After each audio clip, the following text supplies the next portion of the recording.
23 number ہدایت ہے پیغام حق پہنچانے کے دوران تکلیف آنے پر صبر کرنا۔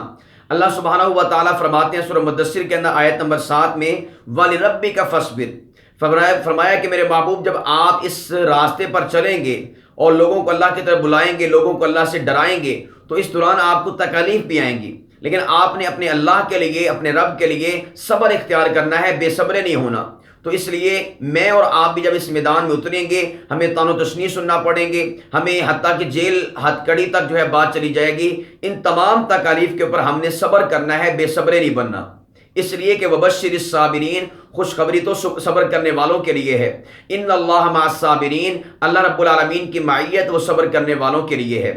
نمبر 24 اللہ پاک فرماتے ہیں خود کو گناہوں سے بچا کے رکھنا، یہ 24 نمبر ہدایت ہے قرآن کریم کی۔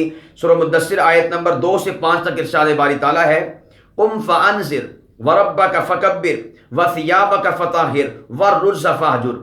یہاں پر خطابت کی گفتگو ہو رہی تھی تو اللہ پاک فرماتے ہیں کہ میرے محبوب آپ کھڑے ہو جائیے، لوگوں کو ڈرائیے، اپنے رب کی کبریائی کو بلند کیجیے اور ساتھ ساتھ اپنے کپڑوں کو صاف ستھرا رکھیے، اور اسی طور پر فرمایا والرجز فاہجر، اپنے آپ کو گناہوں سے بچا کے رکھنا ہے۔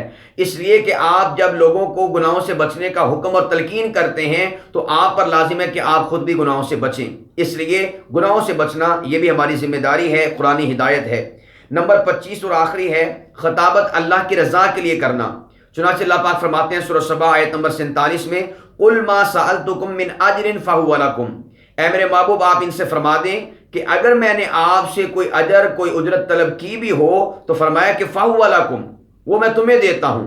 ان اجری الا علی اللہ، میرا اجر تو اللہ پاک کی ذات پر ہے کہ اللہ پاک کی ذات مجھے عطا فرمائیں گے۔ تو یہ ہے اللہ تعالیٰ کی رضا کے لیے ہم نے خطابت کرنی ہے، شہرت کے لیے، نام و نمود کے لیے، پیسے کے لیے، کسی اور مقصد کے لیے ہم نے خطابت سر انجام نہیں دینی۔ تو عزیزان محترم یہ 25 قرآنی ہدایات تھی جو آپ کے سامنے اختصار کے ساتھ پیش کی گئی ہیں تاکہ ہم اپنی خطابت کو ان 25 ہدایات اور تعلیمات کے اوپر استوار کر کے اس فریضے کو سر انجام دیں۔ تو انشاءاللہ العزیز ہماری خطابت کے ذریعے سے انقلاب معاشرے کے اندر بھی بپا ہوگا، ہماری ذات میں بھی بپا ہوگا، اور انشاءاللہ العزیز اس قرآنی خطابت کے اوپر اللہ پاک کی ذات جو اجر اور ثواب عطا فرمائیں گے وہ تو بے بہا ہوگا۔